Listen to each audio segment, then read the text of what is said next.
সবাইকে শুভেচ্ছা। ঠিক এই মুহূর্তে বিশ্বের যে প্রান্তে যারা আমাদের সাথে যুক্ত আছেন তাদের সকলকে বাস মেরিনা লাইভ স্টুডিওতে স্বাগত জানাচ্ছি। আমি জাহেদ সরওয়ার সোহেল।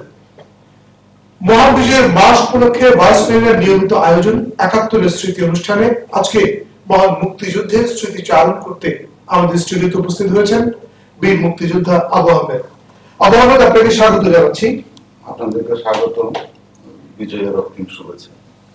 আমরা প্রথমেই আপনার কাছে যেটা জানতে চাইব, কেন যুদ্ধে যাওয়ার সিদ্ধান্ত গ্রহণ করেছিলেন? আমাদের জাতির জনক বঙ্গবন্ধু শেখ মুজিবুর রহমান উনি আমাদেরকে মুক্তিযুদ্ধের জন্য আহ্বান করেছিলেন। আমরা সেই মহান নেতার আহ্বানে সাড়া দিয়ে মুক্তিযুদ্ধে অংশগ্রহণ করেছি। আপনি ঠিক কয় তারিখ, আপনার বাড়ি রামতে, ঠিক কয় তারিখ আপনি যুদ্ধে গেলেন এবং কিভাবে গেলেন? ২৬শে মার্চের পর এই কক্সবাজার এলাকায় যখন মুক্তিযুদ্ধ প্রথম সংগঠিত হয়, আমরা তখন ছাত্র হিসেবে সেখানে সংযুক্ত ছিলাম। খানসারারা যখন কক্সবাজার দখল করে নিলেন রামসহ, তখন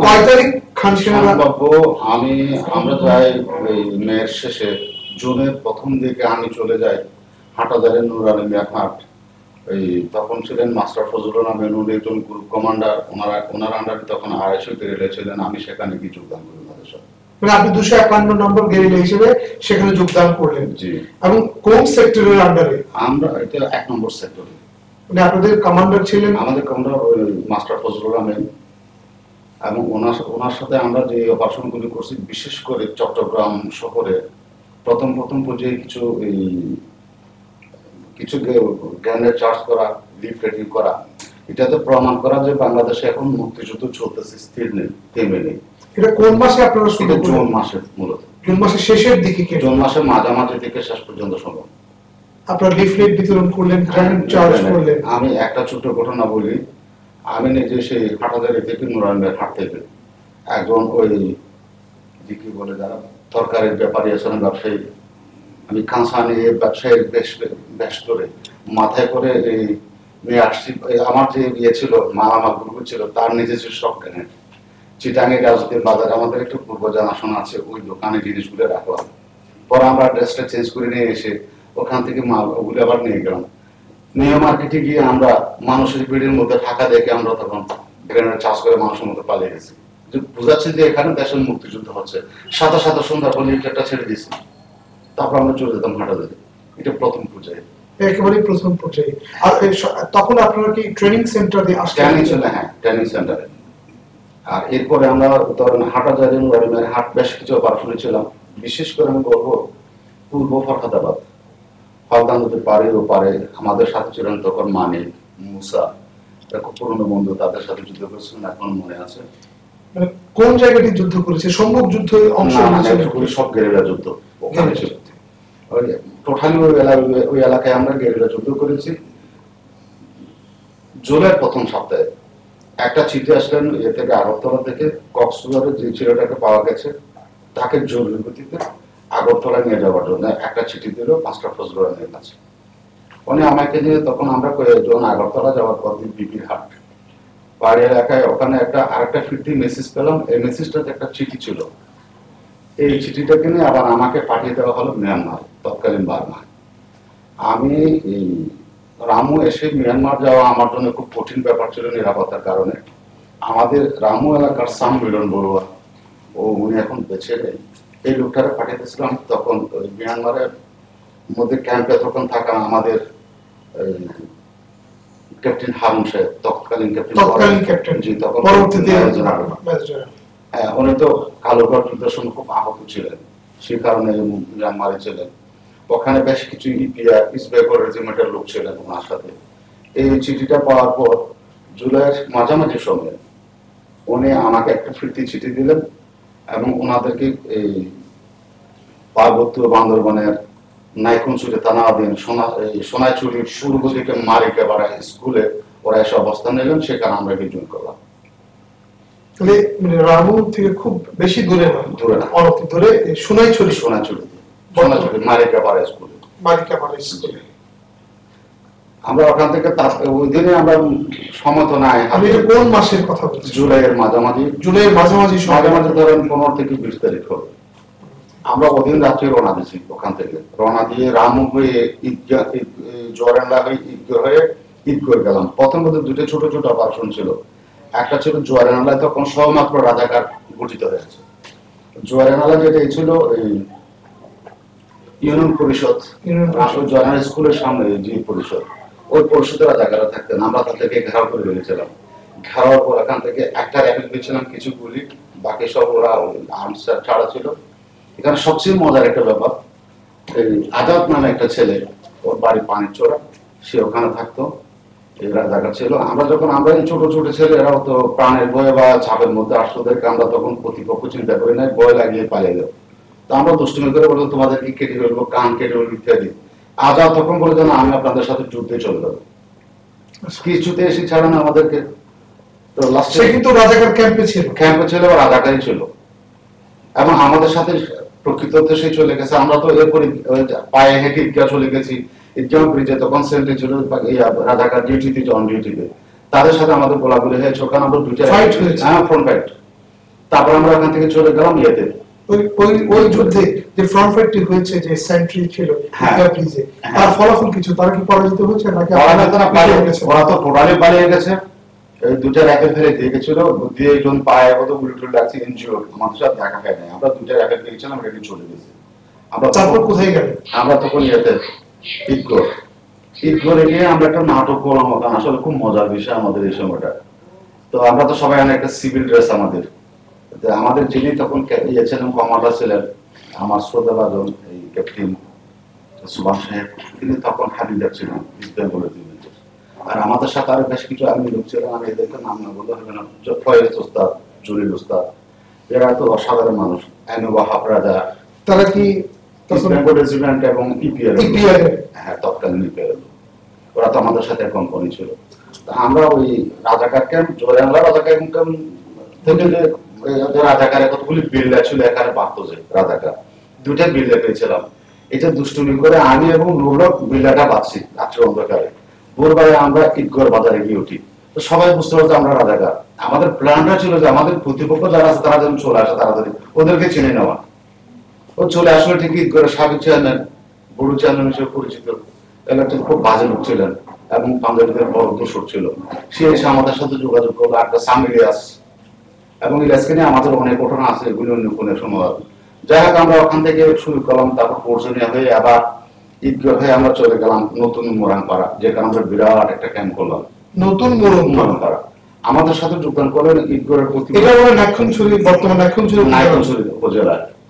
আমাদের সাথে জয়েন করলেন ঈদগড়ের তৎকালীন ওই সেই কক্সবাজার কলেজের বিপি ছিলেন আমাদের ফিরাজ ভাই, তারপর ঈদগড়ের চেয়ারম্যান নুরুল ইসলাম বাঙালি, সয়েরা বেশ কয়েকজন লোক আমাদের সাথে জয়েন করলেন। ক্রমান্বয়ে আমাদের সংখ্যাটা বাড়ে। আমরা ওই ক্যাম্পটা কেন্দ্র করে আমরা আমাদের অপারেশনটা, এখানে যে জিনিসটা আসলে আজকে যে অপারেশনটা বলা দরকার আমি মনে করি এই মুহূর্তে, আমরা যেটা ওই বিশেষ করে লামা থানা অপারেশন এবং লামা অপারেশন, এই দুটি অপারেশন আজকে আমি চিন্তা করলে আমি কতবার পেয়ে যাই, আমরা কত বোকা ছিলাম। আসলে তখন আমরা বোকা ছিলাম না, দেশপ্রেমে আমরা এত অন্ধ ছিলাম যে মৃত্যু অন্য কিছু আমরা ভাবতে পারিনি তখন। এত হত্যা, এত যন্ত্রণা, এত ধ্বংস, এটা মেনে নেওয়ার নয়। আমি কেন এই অপারেশনটা এই ধরনের বলতে চাই, তার একটা কারণ, আমাদের টোটাল ট্রুপের রেফারেন্স ছিল শুধু এই গাদা বন্দুক রেফেল, মাত্র রেফেল, এগুলির সংখ্যা টোটাল 17, এবং আমাদের এক একজনের হাতে গুলি ছিল, কারো কাছে 50টি, কারো কাছে 30টি, কারো কাছে 16টি। এই অবস্থা খুব অল্প, মানে এগুলি বর্ণনা করা যায় না। এই অ্যামুনিশন যে যুদ্ধে যাবে কেউ কোনোদিন ভাববে না এগুলি। তা আমরা যাই হোক এই ঈদগড় হয়ে 30 ডাবা একটা জায়গা আছে, 30 ডাবাটা পার হয়ে আমরা গেলাম ইয়েতে পায়ে হেঁটে। এটা কি আগস্ট মাসের কথা কেনা? আগস্টের প্রথম সপ্তাহে হ্যাঁ, আমরা পরপর এটা করছি। যাই হোক তারপর মাতামহরি, সাংঘাতিক স্রোত, এই স্রোতের ধার বেয়ে কোন রকম গেলাম। আমাদের একজন গাইডার ছিল। আমরা পুরো টুকটা যখন পৌঁছি লামায়, তখন ওই সুবে সাদেক বলবো ফজর আজানের কিছু সময় কমান্ডার নির্দেশ দিলাম 1 সেকশন অ্যাডভান্স, 2 সেকশন অ্যাডভান্স, ওরা যাবে থানায় ঘেরা করবে। লামা থানা থেকে একটু আগে লামা হাই স্কুলের যখন ওখানে হোস্টেল আছে, হোস্টেলের মধ্যে রাজাঘাট 3 এবং 4 সেকশন। তাহলে আমরা 4টা সেকশনে বিভক্ত, এক সেকশনের মধ্যে 4টা করে গুলি। আমি কিন্তু প্লাটুন হেডকোয়ার্টার ছিলাম, একটা সেকশনের সাথে জড়িত, আমার একটা নিজস্ব রাইফেল ছিল। এখন প্রথম ফার্স্ট সেকশন, সেকেন্ড, থার্ড, 3টে সেকশন চলে গেল, ওরা আগে থানা গেল পড়ে বলছে। এখন আমাদের গাইডার নাই, সাংঘাতিক ব্যাপার। হ্যাঁ, তখন কি করা পথে ছিল না, এটা আমাদের মেজর একটা ভুল ছিল এই পরিকল্পনা। একজন লোক ভোরের আগে ওই উপজাতি সে জমিতে নাগল চাষের জন্য গরু নিয়ে রেডি। তখন আমরা দুজন গেলাম, তাকে বললাম যে রাজাকার কেন কোথায়, বলতে জানি না, গুলি করে দেবো। কারণ জানি না না বলার পিছনে একটা কারণ ছিল, ওদের উপজাতির কিছু কিছু লোক তখন রাজাকারের সাথে ছিলেন।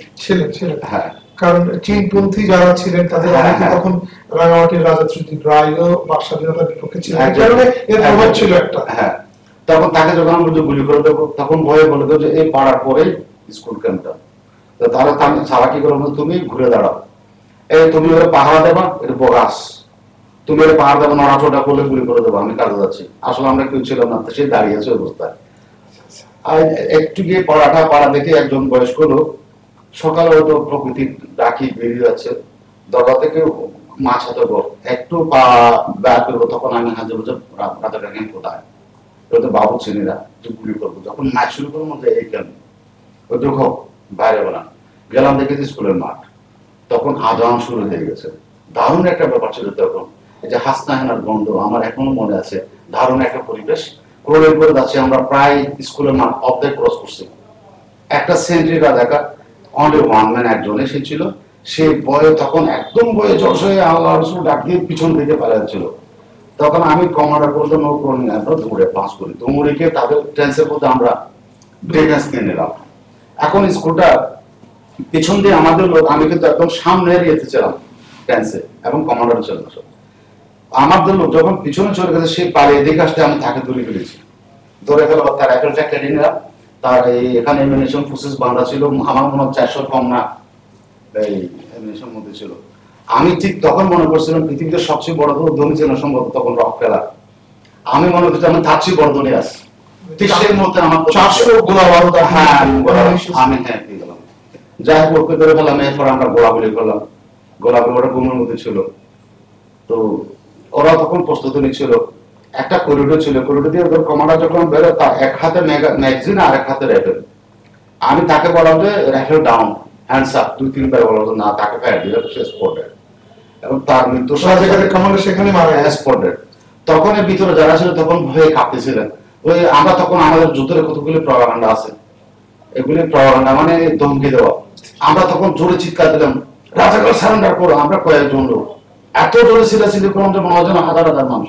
ওরা তখন প্রথমত একটা মৃত্যু তাদের সামনে, এবং ঘুমের মধ্যে অপ্রস্তুত, এই চিৎকার। ওরা বলতে আমরা সারেন্ডার করলাম, একজন একজন বেরো। 28 জন বেরিয়ে গেল, আমরা 28টা রাইফেল পেলাম, সংখ্যা করতেছি 16টা ওই অ্যাভেনশন বক্স, বিশাল ব্যাপার, হিউজ। হ্যাঁ, এই আমাদের মোটামুটি ভিত্তি। আচ্ছা, তারপরে তখন সূর্য উঠে গেছে, ওদেরকে ওখানে সবাইকে রুচি দিয়ে বাঁচছে, আমাদের লোক ছিল মাঠের মধ্যে ফেলে রাখছে, 2-3 জনকে পাড়া দিলাম। আমি গেলাম, চল আমরা সবাই থানা, কাছাকাছি থানা গিয়ে চতুর্দিকে আমরা অ্যানিমেশন সাপ্লাই করলাম। থানার ম্যানেজারে ছিলেন তখন ফয়েজ উস্তাদ, আর একজন লোক ছিলেন আমাদের, সম্ভবত ওনার বাড়ি সাতকানিয়ার দিকে, সালাম উস্তাদ, আমার খুব ঘনিষ্ঠ ছিলেন, এবং ইস্ট বেঙ্গল রেজিমেন্টের খুব ডাইহার্ড ফ্রিডম ফাইটার, সাহসী, অসাধারণ।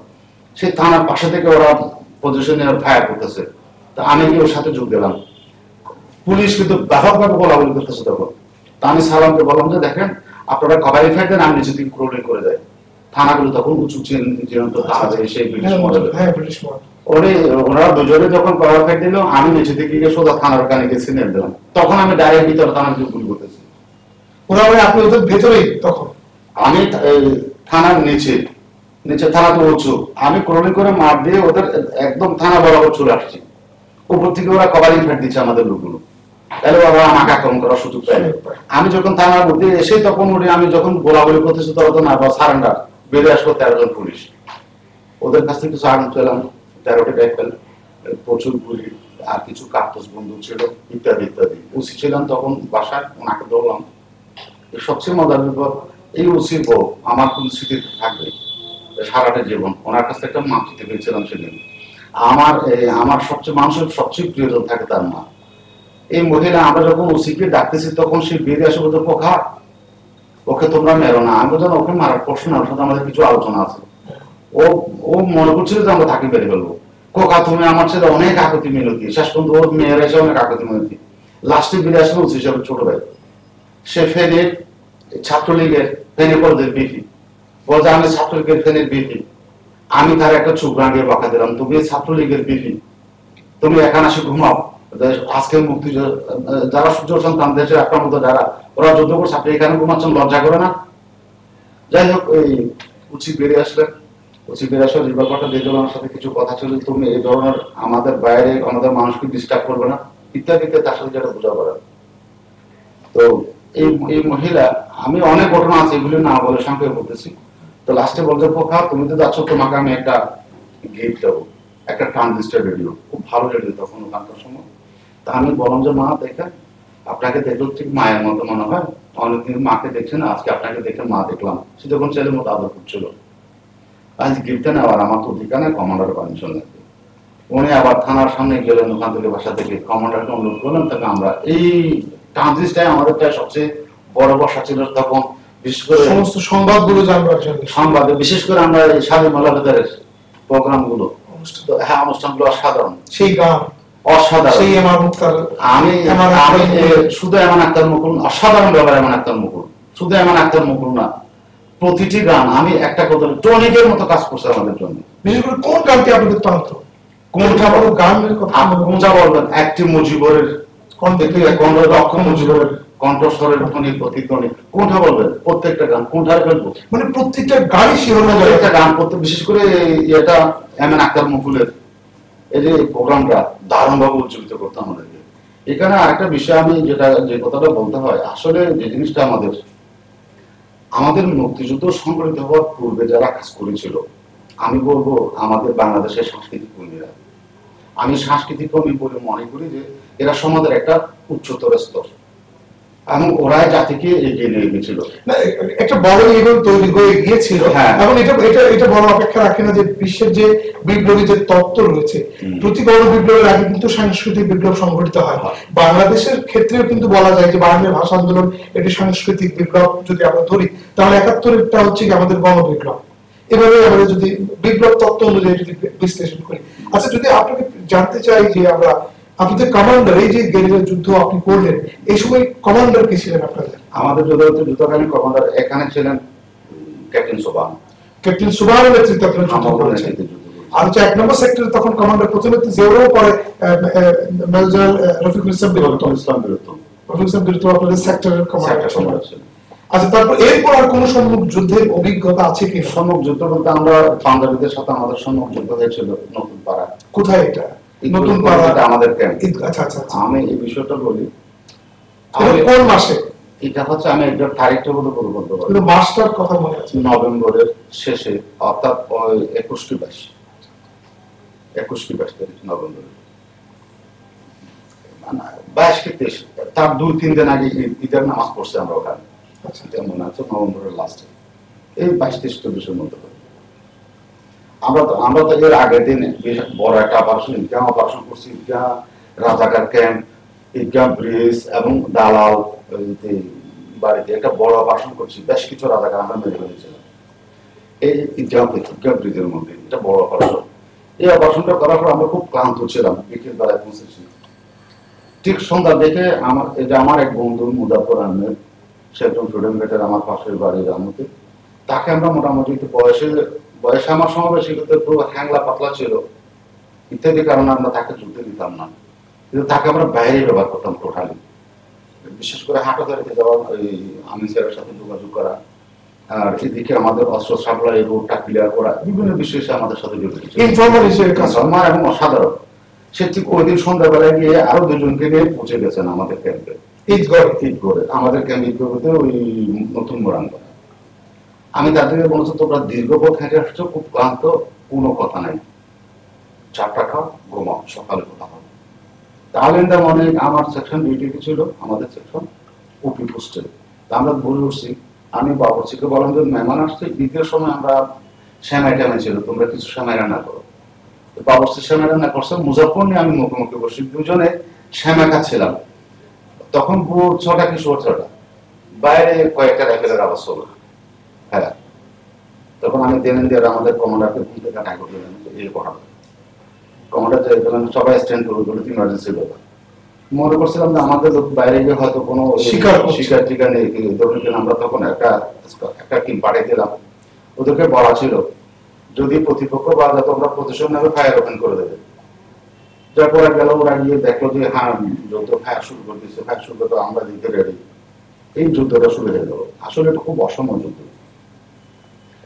সব তিনেক মতো পাঞ্জাবি ছিলেন কাঞ্চারা, আর কক্সবাজার জেলার যত রাজাকার আবদ্ধ ছিল সবাই, বিশেষ করে মিয়ানমারের যে বিদ্রোহী গোষ্ঠীটা পরিচিত, হ্যাঁ ওরা পুরো টুকরা ওদের সাথে পাকিস্তানি সেনাদের, হ্যাঁ এখনকার নেবে। তোরা চতুর্দিকে আমাদেরকে ঘিরে ফেলছে বিশাল একটা বাহিনী। আমরা তখন অনলি 47। আপনারা পাহাড়ের উপরে ছিলেন? উপরে। তাহলে ভৌগোলিকভাবে আপনার সুবিধা আছে? খুবই চমৎকার সুবিধা। প্রায় 3.5 ঘন্টার সাথে আমাদের ফ্রন্ট চলছে। 3.5 ঘন্টা তো ডাইরেক্ট যুদ্ধ চলছে। তারপর ক্রমান্বয়ে ট্যাঙ্কের টোটাল মিলে 5 ঘন্টা।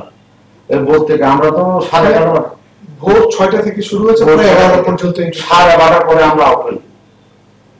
এখানে মজার ব্যাপার ছিল, ওরা তো আমাদের অবস্থানটা টোটাল জানতো না, আমরা কিন্তু কৌশল অবলম্বন করেছিলাম। ওরা আমাদের পাহাড়টা খুব উঁচু, আমাদের সামনে যে ওপি পোস্ট ওদিকে যাওয়ার সময় মাঝখানে একেবারে একটু সামান্য নিচু, ওখানে একটা এভাবে কাপ হয়ে একটা রাস্তা আছে। আমাদের পজিশনটা, বিশেষ করে আমার পজিশনটা, আমার সাথে আমার যারা ছিলেন একদম সেই রাস্তার মুখোমুখি। তখন একজন হাবিলদার আমার স্পষ্ট চোখে ভাসছে, ইয়ালা হাবিলদার, সেই ডাক দিচ্ছেন এভাবে, আসালেন মোমেন্ট হায়া চুতিয়াকু জিন্দা ভাগালো, কমান্ড করতেছে। তখন আমরা তো আমাদের রেঞ্জের ভিতর, আমরা তো দ্রুত ফায়ার দিচ্ছি এদেরকে, তো সবাই আমাদের রেঞ্জের 16 কি 17 জন মতো রাজাকার স্পটেড এই লাইনের। এবং সে যে কমান্ড করছিল তা এখানে লাগছে গুলিটা, আমাদের গুলি বলে ঠিক এই জায়গায়, কিন্তু সে স্পটেড না, কিন্তু ওখানে ওরা 3 জন মারা গেছিল পাঞ্জাবি। ওরা আপনাদের পক্ষে কোন লোক মারা গেছে? আমি বলতেছি সেটা। তো এই যে হাবিলদারটা, সে কিন্তু দুলাদার হাসপাতালে একদিন পর মারা গেছে। এই হল ওদের পক্ষে। আমাদের পক্ষে মারা গেছে মাত্র একজন মোরা, যাকে আমি এখনো সেলিউট দিই, যার বীরত্ব, যার দেশপ্রেম আমি সচক্ষে দেখেছি। মোরান আসলে আদিম আরণ্য সমাজের মাঝে গুনগুন করে ওঠা প্রমোদ, ডানা নাচিয়ে যায় প্রজাপতি, জ্যোৎস্না রাতের অবিরল দ্বারায়। এই পরিবেশে ওরা অসাধারণ, বোনারা বংশধরের অসাধারণ। এদের মানবিকতা, এদের দেশপ্রেম, এদের আন্তরিকতা কখনো ভোলার নয়। এই মুরান পাড়ার অধ্যায়টা বিশাল। এটা অন্য কোনো সময় যে মুরানটা মারা গেল সে কেন? ওর নাম লাভরে মুরান, আমাদের সাথে ছিল লাভরে। সে একমাত্র শহীদ আমাদের ওখানে। ওই আমরা তাদেরকে বলতো তোমরা চলে যাও, আমরা যুদ্ধটা করি, সবাই চলে গেছিল, নিরাপদ আসছে। লাভরে আমাদেরকে ফেলে যায়নি। এবং লাস্টে মানে মুরান পাড়াটা খালি হয়ে গিয়েছিল, খালি একমাত্র লাভরে রয়ে গেছিল আপনাদের জন্য। কি হ্যাঁ, লাভরে সবাই আমরা করে দিছি। মোরা নারী পুরুষ যারা ছিল, আমরা তো আলাদা ক্যাম্প ছিল, আমাদের ওদেরকে সরাই দিছি। লাভরে আমাদেরকে ফেলে যায়। তো যাই হোক, আমরা যখন উড্র সিগন্যাল দিই, উড্র সিগন্যালটা আমি বলে দিচ্ছি কেন, আমাদের ঠিক দক্ষিণ দিকে উঁচু পাহাড়ের উপর একটা এলএনজি উঠে গেছে। এই এলএনজি থেকে এমন প্রাসার আছে যে আমাদের ট্যান্সের মধ্যে ঝাঁঝরা করে ফেলতেছে। তখন সেই অবস্থায় আমি রোলিং করে আমার ঠিক পূর্ব দিকে আমার কমান্ডার ছিলেন, গিয়ে বললাম যে ওরা তো পাঞ্জাবি এখানে উঠে গেছে, কেউ তো প্রাণে বাঁচতে হবে, আপনি উড্র সিগন্যাল দেন, এছাড়া কোনো পথ নাই, আপনি উড্র সিগন্যাল দেন। আমার ট্যান্সের 4 জন আছে, আমরা হাফরাদার সালাম সহ আমরা 4 জন, আমরা দুজন করে কভারিং ফাইট দেবো।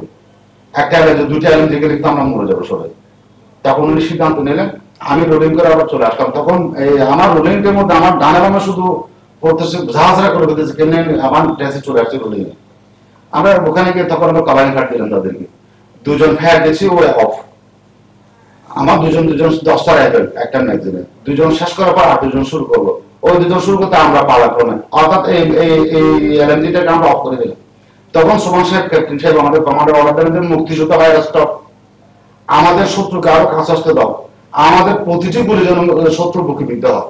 দ্যাট মিন্স ইট উড্র সিগন্যাল। লার্ড এসে কমান্ড করতেছে। তো দেখেন সবাই উড্র হয়ে গেল। তো লাস্ট আমরা 4 জনের মধ্যে 2 জন গেল এবং আমি লাস্ট, আমরা 2 জন। আমরা যখন ওই রোলিং করে নিচে নেমে যাচ্ছিলাম পূর্ব দিকে, বৃষ্টির মতো তখন গুলি হচ্ছে। এটা ফরগোর্সে ক্যাবিনেটে আমরা নিচে নেমে গেলাম। নিচে নামা থেকে অনেক নিচে খাদে, ওখান থেকে অনেক দূর গিয়ে আমরা জায়গায় বসলাম। বসার পর ডিসিশন কমান্ডারকে বললাম যে আমরা কাউন্টার অ্যাটাক করবো। তখন উনি বলেন, দেখো তোমরা গতকালকে একটা প্রচন্ড অপারেশন করে আসছো, আজকে একটা ঘটনা, তোমাদের শরীরের অবস্থা খারাপ, বয়স কম, তোমাদের কাউন্টার অ্যাটাক দরকার নেই। কাউন্টার অ্যাটাক দিলে কিন্তু ওই লাভে ওখানেই মারা গেল, এখানে মারা গেছে ওদের গুলিতে। আপনাদের মানে দুজনের গোলাগুলিতে ওই সময় লাভে মারা গেছে, ওখানে শহীদ হলেন। আচ্ছা, তারপর তো এই নভেম্বরের দিকে, এটা তো ডিসেম্বরের দিকে আপনি তখন কোথায় ছিলেন? আমরা ওই ঠিক এই ঘটনা করে আমরা লেদু মোরাংপাড়া চলে আসছি। লেদু মগপাড়া, ওদের সাথে আমাদের একটা সক্ষতা ছিল। এই পাড়াটা তো পুড়ে ফেলেছে। পুড়ে ফেলার পর আমাদের একটা ব্যক্তিগত ঘটনা আছে। আমার এক বন্ধু মুক্তিযোদ্ধা রমেশ বড়ুয়া, সে দারুণভাবে অসুস্থ ছিল, তার সেলফি ম্যালেরিয়া।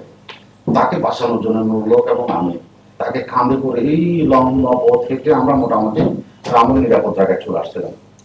তাকে ট্রিটমেন্টের অ্যারেঞ্জমেন্ট করে দিয়ে আমরা ফ্রি ব্যাক করবো। তখন ডিসেম্বরের 2 কি 3 তারিখ শুরু হয়ে গেল প্রচন্ড সময় গোলাগুলি। কক্সবাজার বিমান উঠেছে, বন্ধু করছে।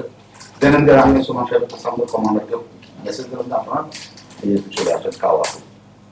তো ওরা কাওয়াপুর চলে আসার পর সেদিন 6 তারিখ ডিসেম্বরের 6 তারিখ কাওয়াপুর চলে আসলে আমরা গিয়ে দেখা করে জয়েন করলাম। 7 তারিখ সকালবেলা রামু থানা অ্যাটাক দিলাম।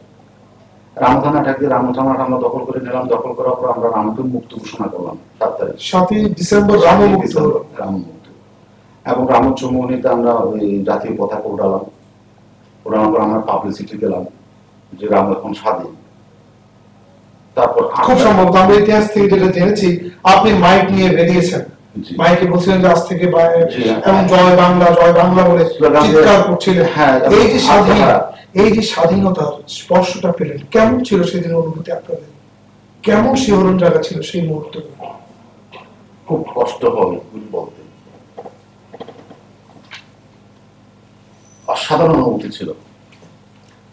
আমি স্বাধীনতা তো দেখি নাই, আমার কথা একটু ভিন্ন হবে।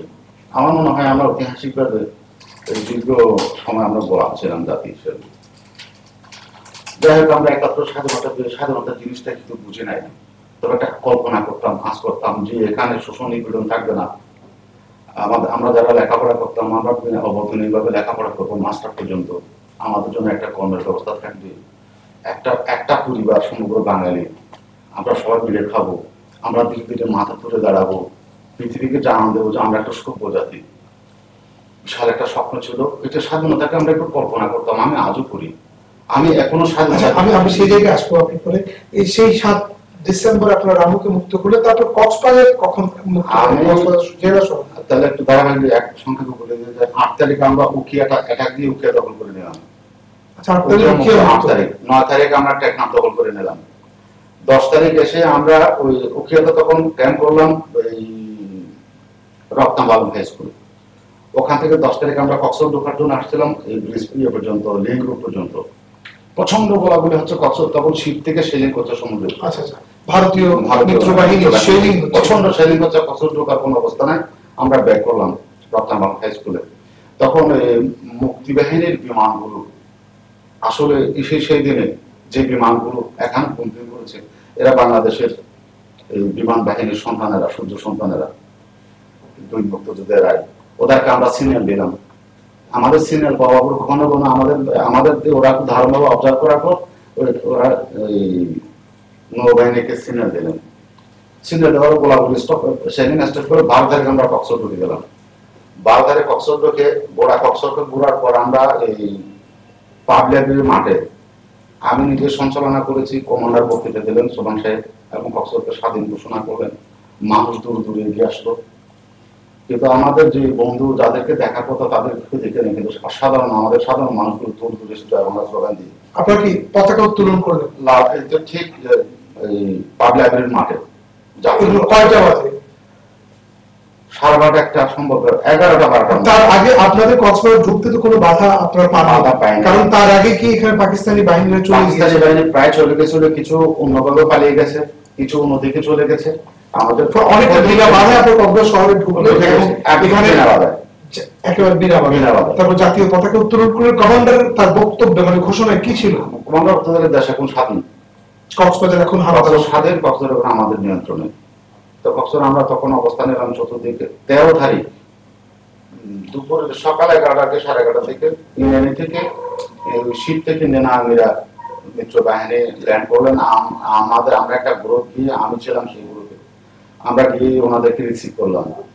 253 জন সৈনিক আমাদের সাথে আসলেন, একজন বাঙালি অফিসার কর্নেল তার নেতৃত্বে। ও আমাদের সাথে আলোচনা হলো ইয়েতে, এই রত্না বাংলা হাই স্কুলে। তারপর আমরা শুরু করলাম কক্সবাজার মিশন, নতুন করে আবার ওনাদেরকে নিয়ে কক্সবাজার ঢুকলাম। আর শিপ থেকে ওদেরকে আনলোডিং করার ব্যবস্থা। বাই দিস টাইম আমরা এই ফাঁকের মধ্যে আমরা মুশকিলে চলে গেছিলাম। মুশকিলে গিয়ে মহেশখালী থানাকে ডিজাইন করলাম, ওখানে একটা প্রুফ রেখে দিয়ে আসলাম আমরা। সম্ভবত নামটা বলে গেছি ওনার ইস্ট বেঙ্গল রেজিমেন্টের ওনার ওখানে রেখে দিয়েছিল একটা প্রুফ। ঠিক এই 16 তারিখ যে একেবারে চূড়ান্ত বিজয় যাতে, সেই দিন কেমন ছিল? আপনাদের অবস্থান কোথায় ছিল? কক্সবাজারের অবস্থান কেমন ছিল? কক্সবাজার তখন আমরা মিত্র বাহিনীদেরকে সেটিং করে দেওয়ার পর আমাদের একটা ট্রুপ তাদের সাথে ছিল। আমি ছিলাম, আমি 15 তারিখ চলে গেছি। 16 তারিখ আমরা ছিলাম, আমাদের পুরো ট্রুপটা ছিলাম রত্না বাংলা হাই স্কুলে। বিকাল 4টার দিকে আমরা নিশ্চিত হয়ে গেলাম আত্মসমর্পণ।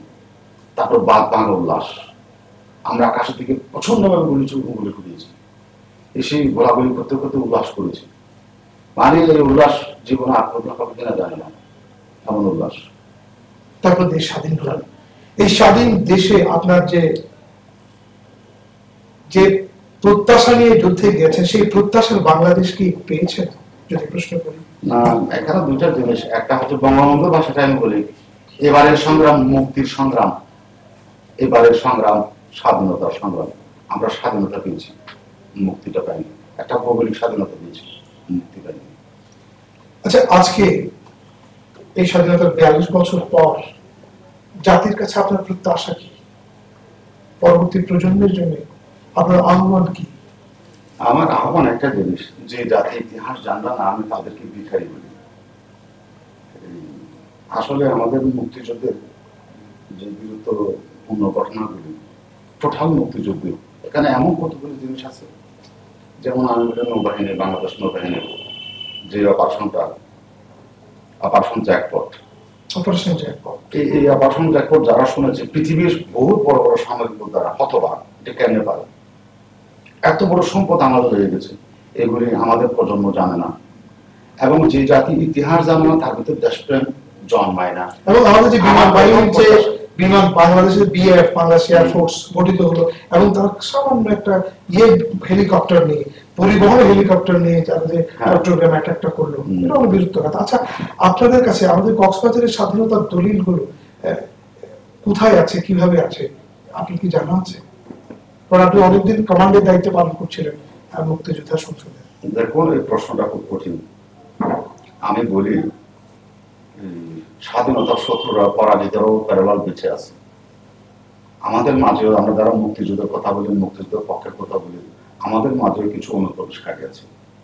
এই মুহূর্তে কোনো সচেতন মানুষ, দেশপ্রেমিক কোনো যোদ্ধা বা দেশপ্রেমিক কোনো মানুষ প্রকৃতি ইতিহাস নিয়ে এগিয়ে আসবে, আমার মনে হয় এটা কেউ করবে না। যদি করে সেই বোকা। কেন বলছেন আপনি? কোন জায়গা থেকে বলছেন? না, আপনাকে বুঝে নিতে হবে যে স্বাধীনতার পর আমরা এখনো প্যারালাল দুটি ধারা এখনো প্রবাহমান। সে কারণেই এটা কোনো পৃথিবীর কোনো ইতিহাসে আমি এটা দেখিনি। তো বাংলাদেশে আমাদের ভুলটা সেখানে। আর দীর্ঘ সময় বঙ্গবন্ধুকে নৃশংসভাবে হত্যা করার পর মুক্তিযুদ্ধের ইতিহাসটা একদম দামা চাপা পড়ে গেছিল, এবং ইতিহাসটাকে ভিন্নভাবে উপস্থাপন করা হয়েছিল। যেটা আমাদের মুক্তিযুদ্ধটা ছিল কি, পাকিস্তানের সেই ইসলামিক রেনেসাঁস বলে যে আমাদের বাঙালি জীবনের 1000 বছরের যে একটা জীবন ধারা, তাকে দাবিয়ে দেওয়া। আমাদের যুদ্ধটা ছিল সেখানে, কিন্তু ঠিক 75 পরবর্তী সময় সেই রেনেসাঁস, সেই ধারাটা আবার প্রবর্তন হয়ে গেলেন। 90 এর পর কিছুটা চর্চা হচ্ছে আজকে। তারপরে আমি বলি যে এখনো কোনো বুদ্ধিজীবী বা কোনো রাজনৈতিক ব্যক্তিত্ব সাহস করে মুক্তিযুদ্ধের চেতনাকে বিকশিত করার জন্য এখনো কোনো ভাব উদ্যোগ এখনো হয়নি। আমি যেগুলি উদ্যোগ দেখতেছি, হয়তো ব্যক্তিগত পর্যায়ে কেউ চিঠি পড়া। আপনি কি এই মধ্যে সেই প্রত্যাশাটা করেন যে মুক্তিযুদ্ধের চেতনা, ইতিহাস সংরক্ষণে একটি ভালো উদ্যোগ দরকার? খুবই জরুরি। প্রত্যেকটা এলাকা, আপনি কক্সবাজার জেলায় কোথায় হয়েছে, বাংলাদেশের প্রত্যন্ত যে যা কিছু ঘটেছে, সবকিছু সংরক্ষণের ব্যাপারে এগুলি জানা দরকার। যদি আজকে প্রজন্ম জানতো দৃঢ়তার সাথে, তখন আমাদের যে চাওয়াটা ছিল ওরাই সেটা করতো।